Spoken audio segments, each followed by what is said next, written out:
Olá, meus amigos e minhas amigas. Estamos iniciando um momento jurídico, aquele encontro semanal nosso, onde nós procuramos trazer pessoas importantes no nosso meio social.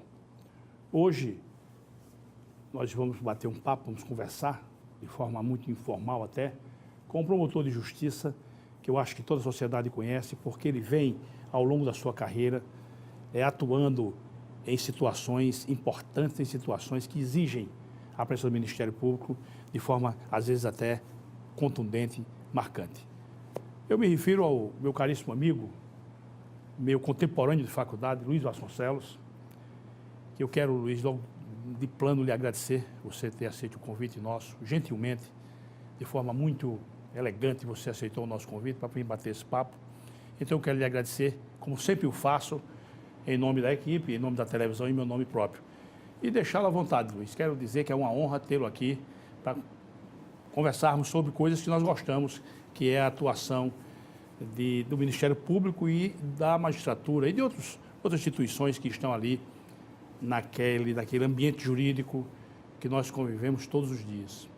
Quero deixá-lo à vontade, meu caro Luiz, para uma primeira manifestação que você entenda conveniente para os nossos telespectadores. Primeiramente, dizer que a honra, a satisfação, o orgulho é meu, né? Não só pelo estirpe do entrevistador, mas também pela relação de amizade, de carinho que nós temos já ao longo dessa nossa vida no meio jurídico, desde a época de faculdade.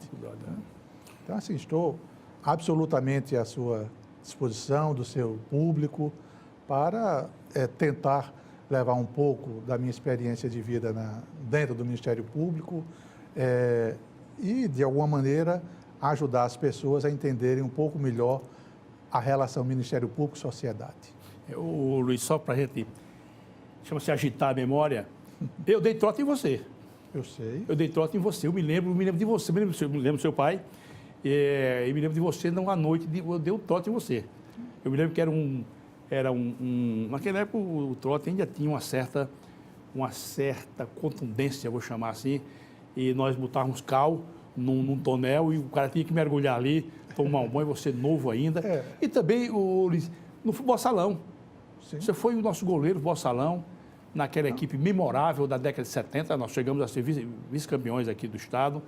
O goleiro era você e Vitor, goleiro, né? Você ainda bem novo, eu tenho uma fotografia em casa.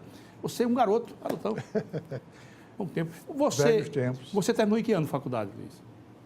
Lembra? Não me recordo, amigo. Não lembra não, né? Não me recordo. Mas você entrou no Ministério Público em que ano, lembra? Entrei em 90. Em 90, quer dizer, 28 anos já, né? 28 anos, Parece que foi ontem, né? Você deve ter se formado, mais ou menos, em 82, 83. Mais ou menos, é isso. Acho, né? Você, se eu não me engano, era um período ou dois na minha frente. Era. Eu me lembro que eu teve aqui criamos e fizemos parte do diretório acadêmico. Exatamente. Do diretório de esportes. Exatamente. Né? O nosso jornal era o presidente. Eu lembro de tudo isso. Tempos idos, né? A gente chama de tempos idos, tudo novinho, sem nenhuma responsabilidade, não tinha preocupação com o imposto de renda. Né? Esta é uma preocupação, efetivamente. Luiz, me diga uma coisa, amigo. Você ingressou no Ministério Público em 90, né? Isso. Então, fui no concurso de 86. 86, né? Foi, final de 86, né? Meu caro Luiz, eu quero logo começar a nossa conversa, né? Me permita o pleonasmo. Qual é a diferença entre o Ministério Público que você ingressou e hoje? O mundo mudou muito. Sim. O mundo mudou muito. A Constituição de 88, quando você ingressou no Ministério Público, ela já existia, mas ainda, eu diria, estava quase ainda imobilizada ainda, né? Qual é a diferença que você consegue pensar assim entre o MP do seu ingresso e o de hoje? Com o advento da Constituição de 88, o Ministério Público abriu um leque de atribuições e de atividades muito grande. Mas toda mudança, ela exige um certo período de adequação, de adaptação, de assimilação, né? Coisa que esses colegas de concursos posteriores ao meu já foram ingressando com esta nova mentalidade, né? Os promotores da minha época e anterior a mim tiveram que aprender no dia a dia como atuar dessa maneira nova, né? Então, isso levou um certo tempo, né? Alguns com alguma resistência, né? Principalmente os mais antigos, né? Dessa relação extra-processo que o promotor de justiça tem com a sociedade, né? De mais do que fiscal da lei, né? De um interlocutor no sentido de trazer para a sociedade benefícios e soluções mais rápidas, que não necessariamente passa por uma ação judicial. Hoje o Ministério Público ele não é mais o fiscal da lei, ele tem hoje uma amplitude. Você pega o artigo 128 da Constituição Federal, o Ministério Público tem uma gama de atividades Sim. que o obriga, eu diria assim, a se tornar muito mais dinâmico do que o Ministério Público dos tempos atrás, que a gente dizia, né? O Ministério Público é custos legis, atua como custos legis, né? Ou como titular da ação penal. Hoje modificou isso. Como você disse, a amplitude foi muito grande, mais do que até a nossa própria estrutura nos permite acompanhar, né? Os colegas têm que ser absolutamente abnegados para cumprir todas essas demandas. Nós hoje somos uma instituição, graças a Deus, extremamente respeitada, conceituada, querida pela sociedade. Confiável, sobretudo confiável. Exatamente. Por conta dessas demandas que os colegas agem, mas eu digo sempre muito isso. Hoje o Ministério Público tem uma demanda de atribuições muito semelhante ou em algumas situações até maior que a do Judiciário, com 1/3 do orçamento. O Ministério Público, hoje o promotor precisa, mais do que está em toda a comarca, ele precisa de estrutura para trabalhar, porque as demandas sociais, extraprocessuais, são muito grandes. Então, a gente tinha que ter uma estrutura de apoio, uma estrutura de recepção, uma estrutura de arquivamento, né, de acompanhamento, só que o nosso orçamento é absolutamente incompatível para esta gama de atribuições. E sempre é problema, né? Sempre problema de dinheiro, sempre problema de dinheiro, né? E infelizmente, por conta de toda essa situação que o Ministério Público vive hoje, de ser proativo, de buscar seriedade na gestão do recurso público, e isso vem causando inúmeros conflitos, inúmeros confrontos, inúmeros quase inimigos que querem a todo custo diminuir a atribuição do Ministério Público ou dificultar justamente onde dói mais, que é aquela velha máxima, onde é que a dor é mais forte, no bolso. Não é? Então, não é no nosso bolso como promotor, é no bolso institucional, dificultando as nossas ações. Verdade. Meu caro Luiz, eu estava vendo a sua performance como promotor e eu estava olhando aqui, eu quero tratar com esse assunto, né, nessa esfera criminal, porque você foi fundador do Grupo Nacional de Combate às Organizações Criminosas. O GNCOC. Depois você idealizou e criou também o GCOC, hoje GAECO. Isso. Atualmente você está implantando o Gabinete de Segurança Institucional. Quero falar sobre isso, sendo inclusive o coordenador e integrante das Comissões Nacionais de Segurança Institucional e do Sistema Prisional, que são vinculados ao Conselho Nacional do Ministério Público. E você é titular da 51ª Promotoria de Justiça da Capital, que trata das execuções penais, né? Exatamente. Você está atualmente atuando na execução penal? Com todas essas atribuições e mais algumas outras. Algumas outras, né? São atribuições que me dão prazer. Mais do que o trabalho em si, eu gosto do exercício, gosto do que eu faço. O GNCOC, ele surgiu... Eu sempre tive a veia investigativa, né? Eu aprendi aquela velha máxima de que quem quer bem feito não só manda estar junto e vai fazer. Então, sempre tive essa veia investigativa. E tive casos, como você sabe muito bem, a gangue fardada, o caso PC e alguns outros casos, onde eu estava muito próximo da autoridade policial no sentido de buscarmos as informações, né? Porque esta sinergia, ela é muito boa, porque a polícia vai buscar as informações para o convencimento de quem? Do Ministério Público.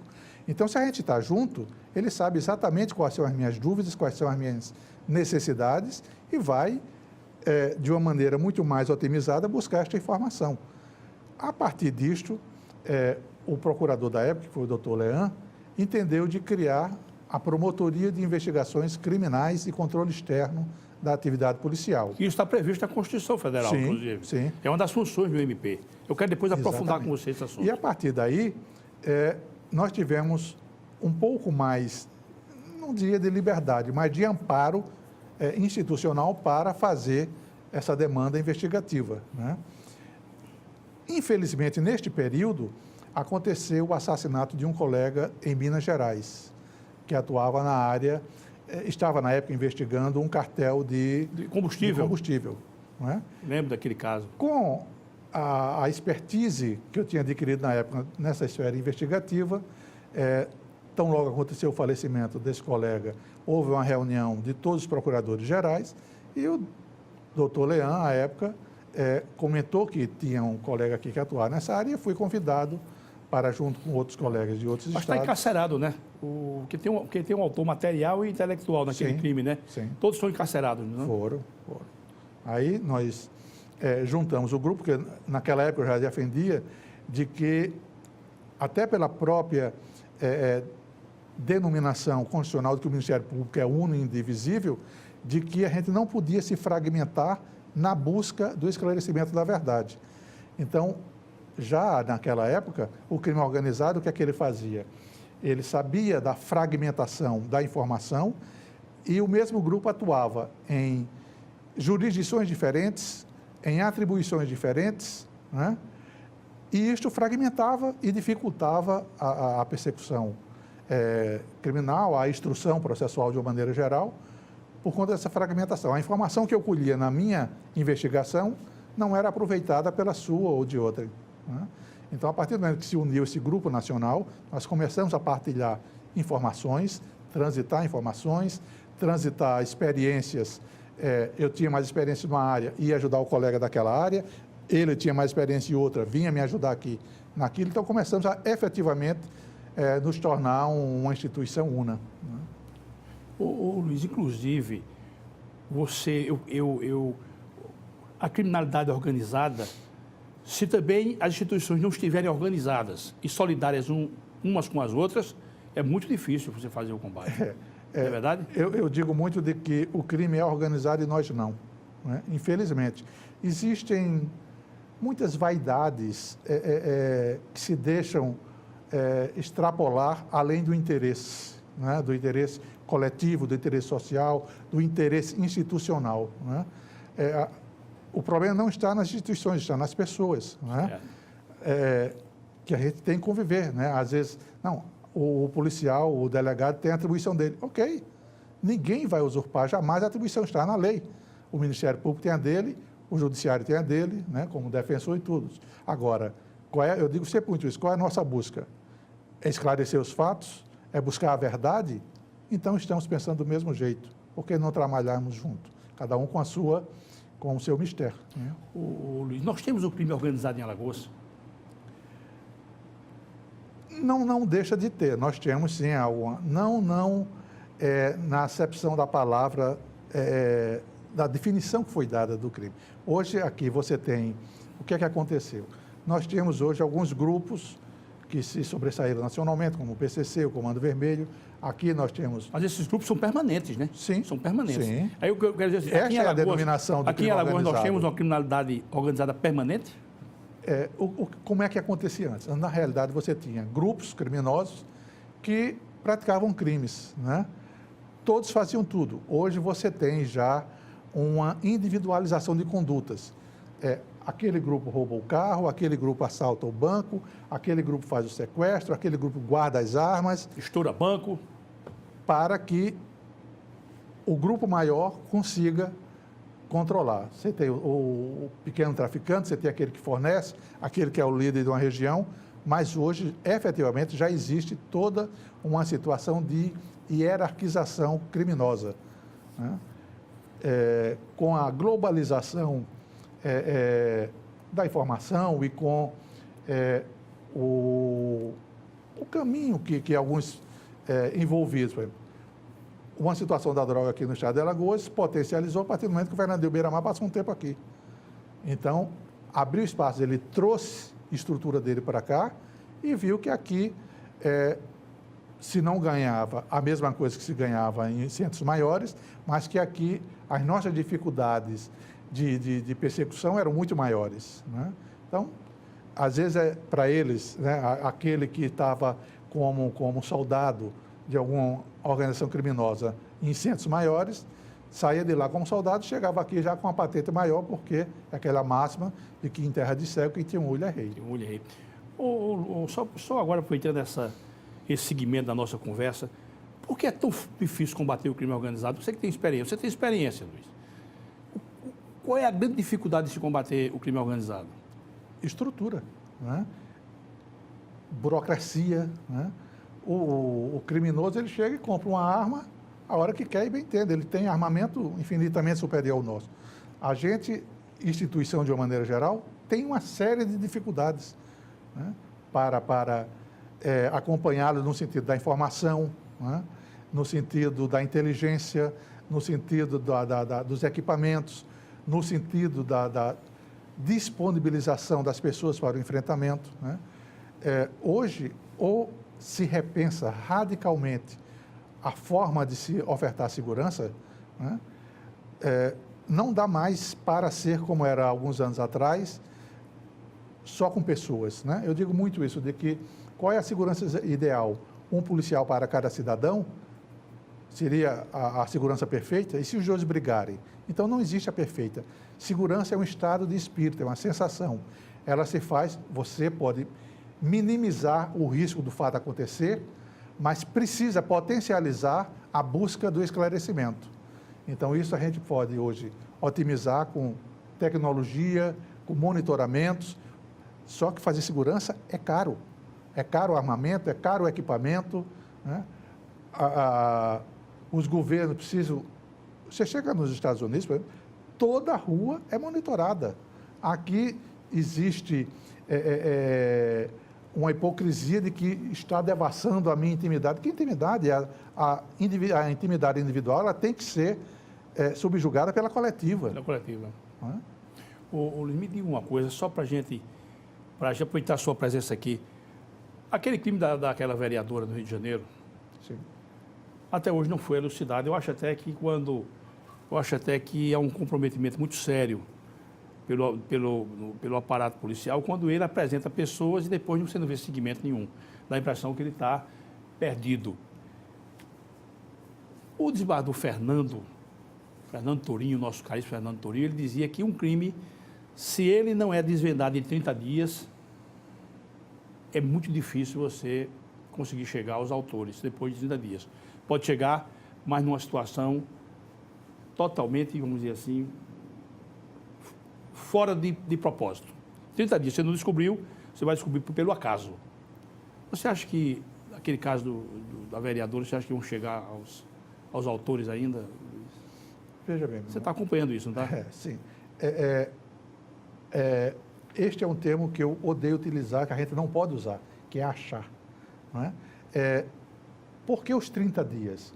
É aquela velha situação do flamejar, do flagrante. Né?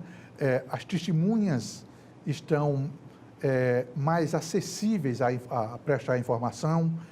Na eventualidade de você prender algum suspeito, ele está mais fragilizado e mais acessível a dar a informação. Mas o problema é que prende e apresenta. E depois não tem seguimento. Este é o problema. Não é?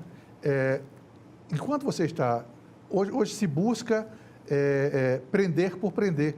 Se busca dar uma satisfação sem o devido robustecimento da investigação.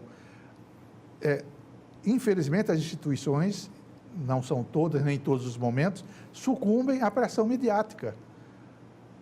Eu digo sempre isso como exemplo. Estamos aqui nesse estúdio agora, com alguns companheiros aqui ao lado, e alguém mata alguém do lado de fora. Nós não vimos. Chegamos lá e não tem mais ninguém. Não é? Como é que faz para investigar? Você tem que ter toda uma expertise, uma preparação, um treinamento para saber como buscar informação, saber como elucidar ou como minimizar algumas dificuldades. Né?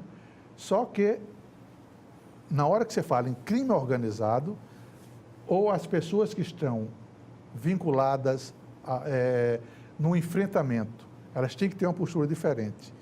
A lei é para todos, ok, mas a lei de enfrentamento ao crime organizado tem que ter diferenciais. Ela não pode ser a mesma utilizada para o enfrentamento a um criminoso comum, porque as situações são diferentes, as dificuldades são diferentes, os envolvidos têm muito mais poder coercitivo, mais poder de influência, enfim, né?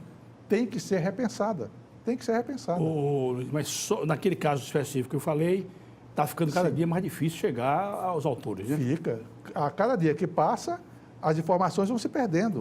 Vão se né? perdendo. A não ser, como você disse, a não ser que você dê sorte de um fato qualquer cair no seu colo, que lhe dê uma nova diretriz, não é fácil, né? Principalmente quando se trata de crime de mando, né? Que é o que aparenta ser, né?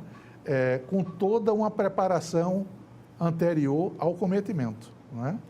Então, aí você tem... hoje, os criminosos sabem todos os nossos instrumentos, né? Você chega hoje, antigamente você monitorava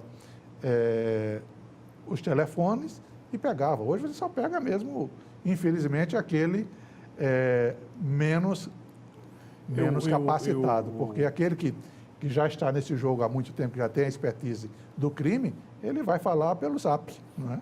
Você não consegue pegar. Meu caro Luiz, eu acho, apesar de você não gostar muito dessa expressão, mas eu entendo que há muita burocracia, Sim. inclusive no ambiente processual, há muito entrave, muito obstáculo, muita burocracia, muita energia gasta para você combater o criminoso, né? Eu tinha um professor que ele dizia assim, o indivíduo para cometer o crime, ele leva segundos. Sim. Naquele momento ele é juiz, promotor, ele dá a sentença, ela já transita em julgado. E ele já executa. Vamos pegar um homicídio, né? Sim. E para você punir esse indivíduo, você tem que percorrer um longo caminho com todas as dificuldades da nossa processualística. O que eu quero aprofundar com você Concordo, isso no nosso próximo bloco.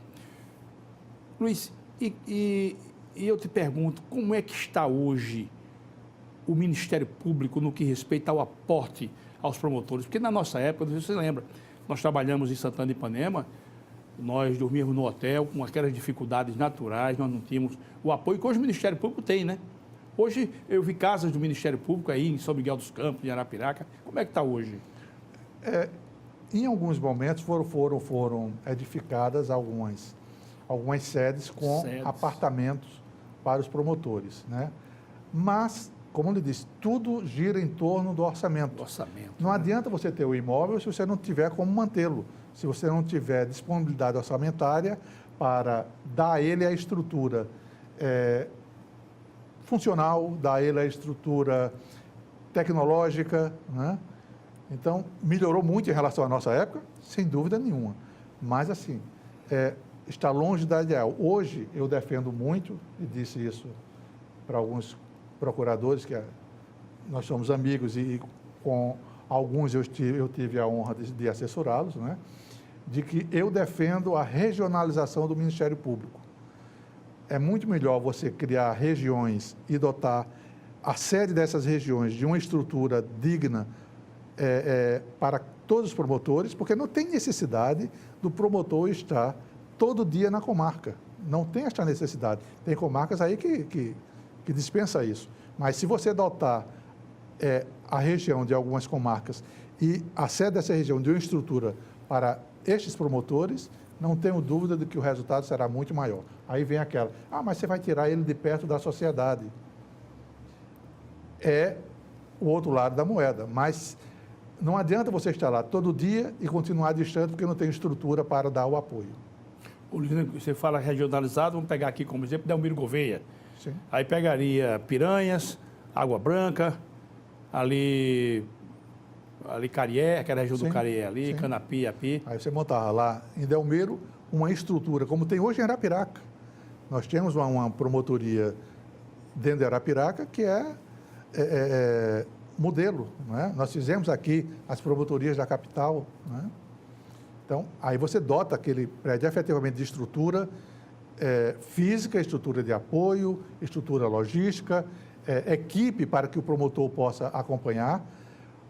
Porque assim, nós devemos ter o contato com a sociedade, perfeito. Mas eu não posso passar o dia todinho recebendo as pessoas, às vezes até só pelo prazer de estar com você, né? Tem que ter uma equipe de triagem que priorize e que consiga dar até mais celeridade para que o promotor seja efetivamente usado no estrito cumprimento da sua necessidade e não só para...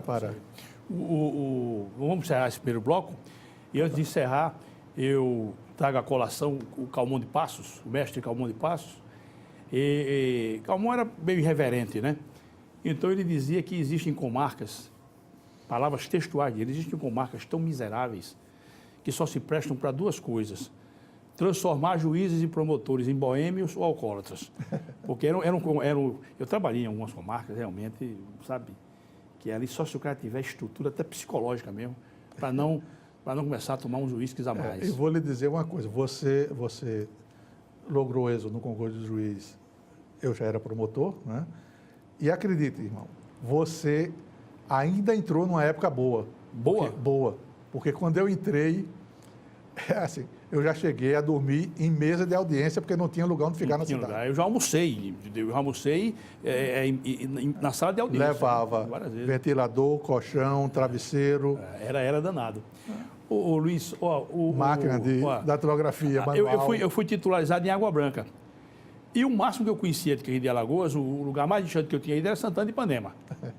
Então, até quando eu cheguei até Santana de Ipanema, fui com o meu carro, até Santana de Ipanema, ali era familiar. Mas depois, demorou tanto para chegar em Água Branca que eu me angustiei e disse, meu pai do céu, onde é que eu vou trabalhar? Pois eu vou lhe contar uma história. Sabe quem ia comigo? Salomão. Eu vou lhe contar uma história, se tiver o tempo, rapidinho. A minha segunda comarca foi Pão de Açúcar. Aí o pessoal me disse, olha, você vai pegar um trechozinho, você vai para o Palmeiras e vai pegar um trechozinho ruim. Eu digo, ok. De Maribondo para Palmeira, já tinha um trecho ruim, eu digo, acho que é esse. De Palmeira para Santana, a estrada piorou muito. Pelo amor de Deus. O trecho é esse. De Santana para Olho d'Água, era pior ainda. Eu digo, meu Deus, o trecho é esse. Quando chegou em Olho d'Água, não tinha mais estrada. Achei que eu vim para o lugar errado, aí perguntei num posto que tinha na entrada, qual é o caminho para Pão de Açúcar? Não é ali. Olha, não se passava a segunda marcha no carro. Eu saí às 4 horas da manhã, fui chegar de noite lá. Eu já percorri aquela estrada dessa maneira aí, que você não podia ganhar velocidade com o carro. Vou fazer um intervalo. Sim. E voltamos em seguida. Eu quero saber como é que está o controle externo das polícias por parte do Ministério Público. Quero fazer algumas colocações para que o ilustre amigo possa nos esclarecer. Meus amigos telespectadores, nós voltamos rapidamente, é um intervalo muito breve, com essa conversa aqui com o Dr. Luiz Vasconcelos, eminente promotor de justiça das Alagoas. Até daqui a pouco.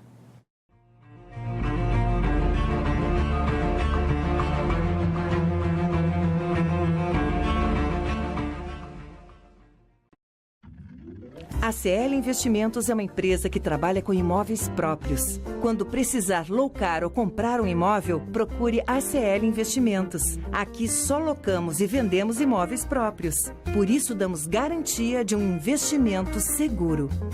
ACL Investimentos, Rua Durval Guimarães, Edifício Leonardo da Vinci, Ponta Verde. Fone 3327-3911. Quando o assunto é o seu carro, além de escolher a marca líder, escolha também a concessionária que faz mais por você. Por isso, a Blumari oferece o melhor atendimento em serviços, peças e acessórios. E ainda tem as melhores negociações, sendo totalmente certificada pelos padrões Fiat de qualidade e líder de mercado em seu segmento. Fiat Blumari, a marca do seu carro. Avenida Gustavo Paiva, Mangabeiras. O filé do Zezé é a melhor opção. Temos um cardápio variado de churrasco e comida caseira. Churrasco de picanha preparados de um jeito todo especial. Zezé em Casa, 3313-4004.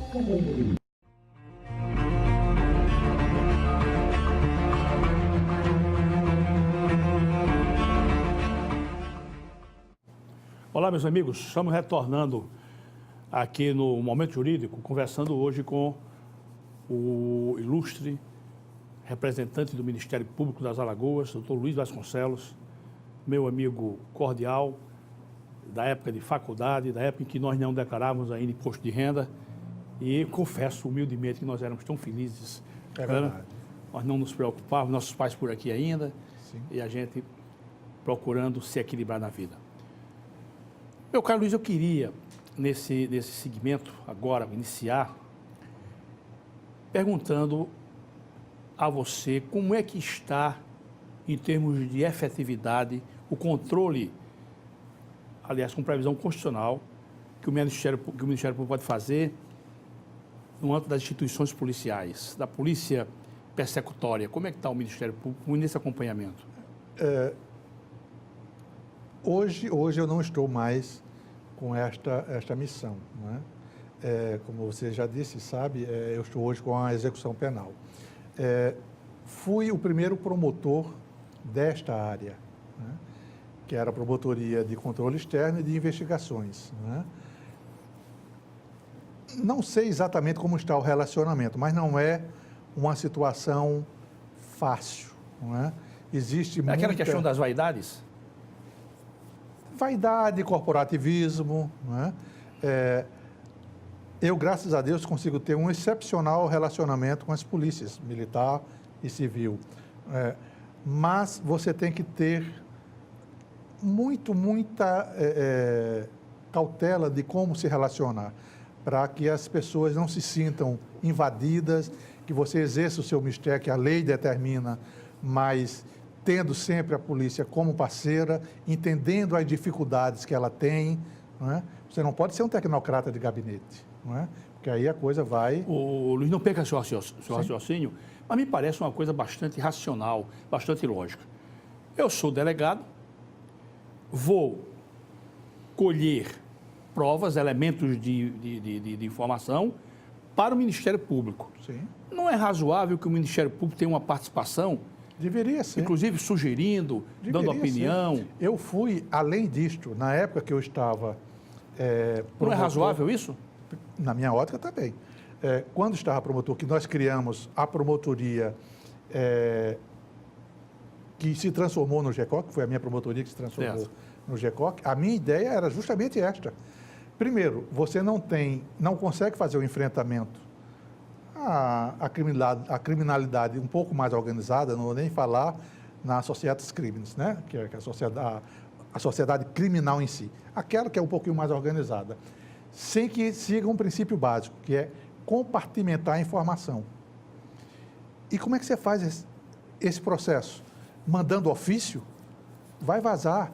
Fazendo ligação, vai vazar. Os dois não se completam, a Polícia Judiciária e o Ministério Público. A intenção não é esta, por que não trabalhar junto?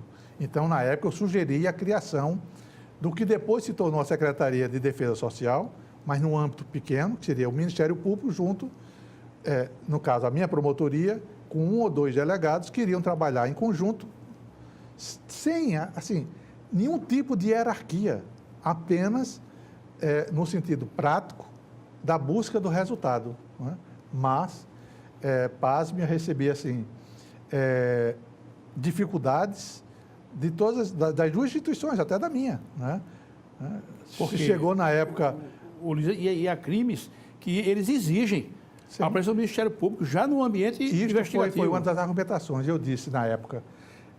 Nos crimes de maior clamor social ou de maior dificuldade, o que é que acontece? O procurador-geral designa um promotor ou mais, o delegado-geral designa um delegado ou mais. E aí, pessoas que não convivem, que não têm relacionamento, que não têm similaridade de atuação, vão passar a conviver. Não é bom. Não é muito melhor você já ter este grupo montado que vai atuar nesses casos, né? E aí, como lhe disse, ouvi muito corporativismo e uma frase que me marcou. Ouvi da Polícia Civil e ouvi do Ministério Público. Não podemos dividir poder. E eu disse, que poder? Que poder? Eu sei como é. ô Luiz. E uma prova que está dando certo é que o núcleo fazendário, que trata de investigações fazendárias, trabalha junto com a polícia e não está dando certo. Exatamente. Não é de se pegar aquilo ali como paradigma, como exemplo? O GECOC tem, na sua origem, na sua essência, esta atribuição. Mas, como ele disse, isso depende muito do convívio entre as pessoas que estão no comando, né? De juntar. Na época eu passei muito tempo no GECOC, tentei levar delegados para ficar perto de mim lá, já como GECOC, e assim, e foi criada uma série de dificuldades, chegou ao ponto do governador que tinha, não, acho perfeito, ele foi tão pressionado pelo diretor-geral da época, pelo secretário da época, que a coisa não foi à frente, né? Ao ponto do rapaz que eu tinha levado para lá quase ser discriminado internamente.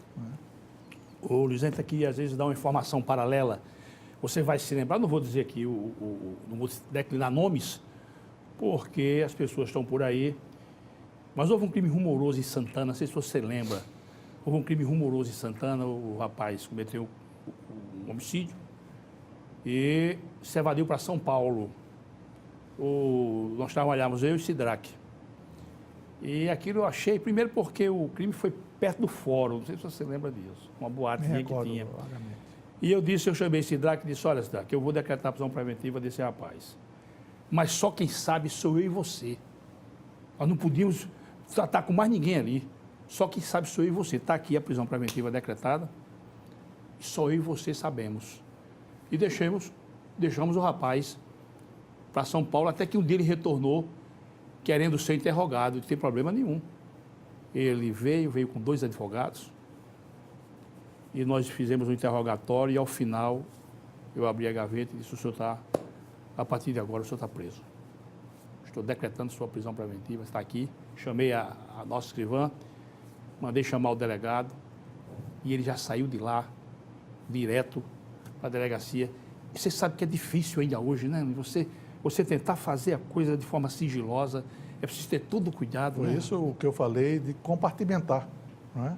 Compartimentar é isto, é que a informação ou o procedimento a ser adotado não consiga ter vazamento. E não existe segredo de 3. Não existe segredo de 3, porque você não sabe de onde vazou.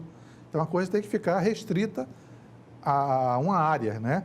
Isto é uma das situações do GSI, né? Que é você minimizar os riscos. Você tem que ter controle de acesso e níveis de acesso. Não tem porquê eu atuando na esfera da execução, saber os procedimentos que o doutor Ciro está adotando lá. Não é a minha área. Sou promotor igual a ele? Sem dúvida. Sou amigo pessoal dele? Sem dúvida. Mas aquela informação não me interessa. Mas, infelizmente, tem colegas nossos, de uma maneira geral, né, que acham que isto de alguma maneira, diminuí-lo. Ele pode ter acesso a tudo. Não, eu só quero ter acesso ao que me interessa. Quantos promotores tem na execução penal? Só eu. Só você, né? O Ciro Brato não estava lá? Ele era meu substituto, eu estava à disposição. Ah, certo. Ele está no núcleo fazendário agora. Tá certo. Meu caro Luiz, como é que você vê o nosso sistema prisional hoje? É uma coisa desalentadora aqui para nós. Quando a gente está na faculdade, nós estudamos a lei de execução penal, e é tão bonito aquilo, né? A pena tem uma função intimidativa, tem uma função ressocializante, tem uma função punitiva, tudo aquilo compartimentado. O nosso sistema prisional ele é baseado no sistema prisional do Canadá. Negócio bonito. Quando você vai para a prática, é desalentador. Como é que você vê isso, Luiz? Você também não se sente, não, um pouco assim, como promotor? Você não se sente um pouco desalentado, não? Com o quadro que nós estamos vivendo? Colocar algumas situações. Primeiro ponto, qual é a nomenclatura? Execução penal. Isso pressupõe juridicamente o quê? Uma pena anterior, né? Transitada em julgado. Claro. Só que 60% são custodiados. Custodiados. Onde a LEP praticamente não se aplica, apenas no sentido da guarda. Eu não posso usar nada. Ele até, numa eventualidade de ser condenado, ele vai contar esse tempo que ele ficou preso de uma maneira preventiva, né? Mas eu tenho 60% de pessoas lá o dia todinho sem fazer nada, pensando no que fazer de ruim. Né? Então, essa é a primeira situação. Os antigos diziam que uma mente desocupada Sim. é a oficina do cão. Sim. Eu defendo muito que entrou no sistema, por exemplo, um preso custa para a sociedade, no sistema público, R$ 2.800, no sistema de parceria, R$ 3.500, R$ 3.600. Custa para a gente. O que é que você chama de sistema de parceria, Luiz? A Agreste não é uma PPP, não é uma parceria público-privada, não é?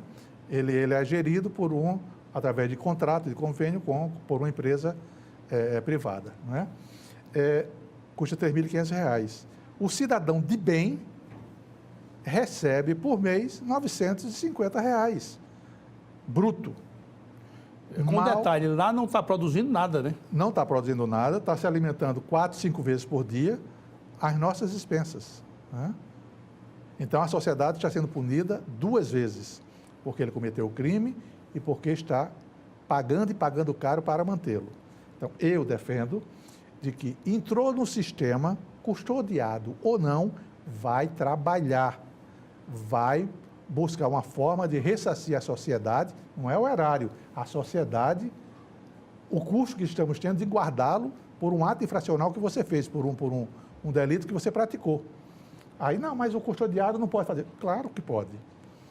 Não existe a fiança, se você foi inocentado, se depois não é ressarcido, a mesma coisa, você vai trabalhar porque está custodiado, você está ressarcindo o erário, ressarcindo a sociedade. Se, eventualmente, for inocentado, você vai buscar a sua reparação. Com isto, você ocupa as pessoas, ocupa a mente, né, para que ele não fique ali sem fazer nada, manipulando os demais presos, arquitetando como fazer o mal, esses pretensos chefes de quadrilha. Né? E ainda mais, defendo também a meritocracia. Você vai entrar e vai ter trabalho tanto mais pesado e vai merecer ir para outro. Antigamente, acho que você se recorda também, quando tínhamos só o São Leonardo, os presos trabalhavam nas ruas. Cheguei a ver muito isso, calçamento, capinando, faziam carteiras escolares, faziam fardamento escolar. Zelava pelas praças públicas. Sim, fardamento para a polícia militar. Até bola de futebol faziam? Não, a bola já foi depois. Foi depois, né? Foi, já. Mas eu me lembro que faziam também, bola de futebol. Já foi na época do Rubens Quitelli que ele botou a fábrica de bolas, que era uma porcaria as bolas, diga-se de passagem. Mas a turma rachava um pouquinho, dava... Sim, né? Então, assim, como é que você tem... Aí, hoje, nós temos um complexo industrial que circunda o sistema penitenciário, que usa alguma mão de obra, mas assim, absolutamente desproporcional à necessidade. Aí você chega, lógico que tem alguns entraves jurídicos, é isso que a gente precisa, de alguma maneira, desburocratizar. Imagine se nós fizéssemos lá uma fábrica de carteira escolar. O Estado era o direcionador único e ia ter uma mão de obra, uma demanda que seguramente ia suprir a fábrica. Fardamento escolar. Se só for preparar fardamento para a rede pública, já vai botar uma mega fábrica. Né? E assim, eu não consigo entender como é que a gente tem essa demanda e não utiliza. Isso não é ausência de vontade política, não?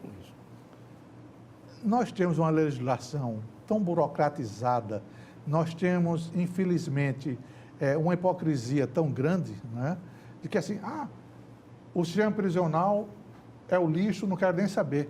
Ok, o cara tem uma pena, ele vai cumprir, pagou o débito com a sociedade e vai retornar. E aí?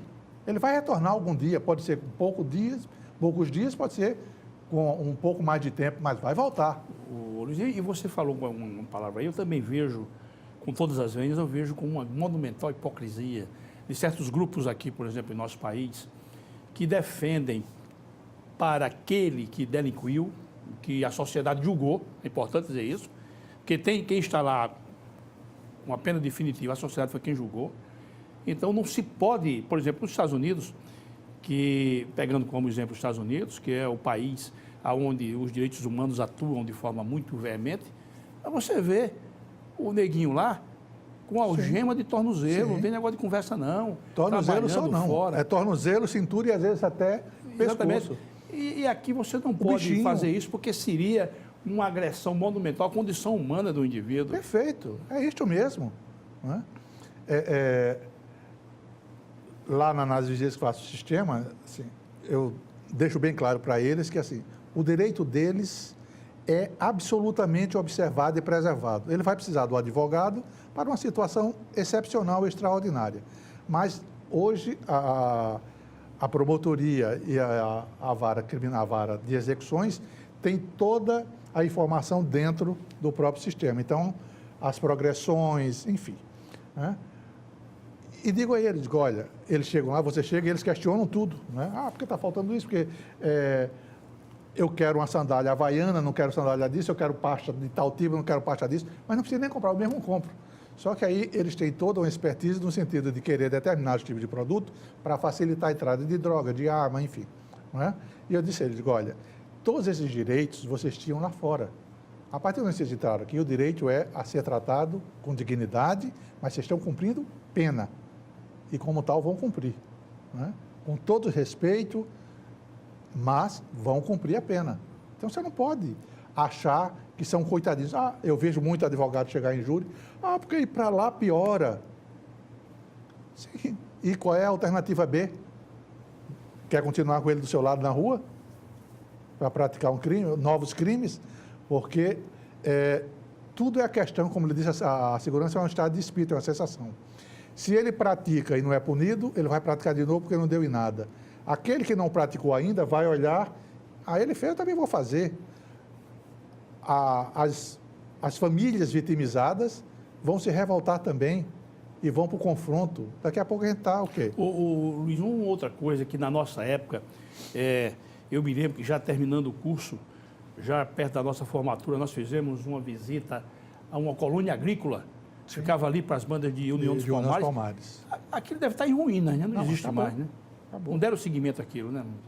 Ficava distante e aí veio... Ficava distante, hoje nem o é, não é? Claro. Mas na época era um pouco mais. Tudo é uma questão de prioridade. Como lhe disse, segurança, seja ela no sentido preventivo, elucidativo ou punitivo, não é barato. E aí começa a faltar pessoas, começa a faltar recursos, viaturas, porque aí tem também, a gente precisa mudar radicalmente. Se marca audiência de réus presos, né? Aí o cara marcou a audiência para 8 horas, o cara chega lá, às vezes 4 horas da tarde não saiu ainda. E a alimentação? Como é que ele vai retornar? Né? Hoje a gente tem a ferramenta da virtualização para facilitar. Isso sem falar que marca, o advogado não foi, o promotor não foi, o juiz não foi. Tem todo um custo operacional para isto. Né? Então, tem que ser repensado. Eu acho realmente que, vocês, né, juntamente com o judiciário, juntamente com o executivo, eu acho, me permita dizer isso, Luiz, acho que vocês têm que não só fazer o encaminhamento, como dar notícias, não é? Pela imprensa, de que essas ideias têm que ser dinamizadas. Você está cheio de boas ideias, você tem boas ideias, você é da área, você é um promotor que você vivencia o dia a dia. O nosso amigo Braga Neto está lá também, vivendo em palco de aranha. Então, vamos lá, o caminho é esse aqui, vamos criar alternativa para que o indivíduo não fique ocioso. Porque o indivíduo está cumprindo uma pena, às vezes uma pena longa, ali amanhece, fica naquele joguinho de bola ali, todo mundo obeso, ninguém faz um exercício, não trabalha. Eu acho isso de uma gravidade, pelo amor de Deus. Concordo plenamente. O problema é a legislação, como você sabe, é federal, não é? Precisaria de uma modificação lá, ainda que tentássemos, de alguma maneira, aqui no âmbito local, estadual, mudar algumas regras, não é? Eu não tenho nenhuma dúvida que seríamos absolutamente execrados pelos pseudos moralistas e defensores de alguns direitos que absolutamente não é que eles não têm, os têm, mas não nesta magnitude, nem deste tipo. Ô, Luiz, e essa lentidão em se punir as pessoas envolvidas com corrupção, não é também alguma coisa que desencoraja? É aquela velha máxima né? de que justiça tardia é injustiça. Isso.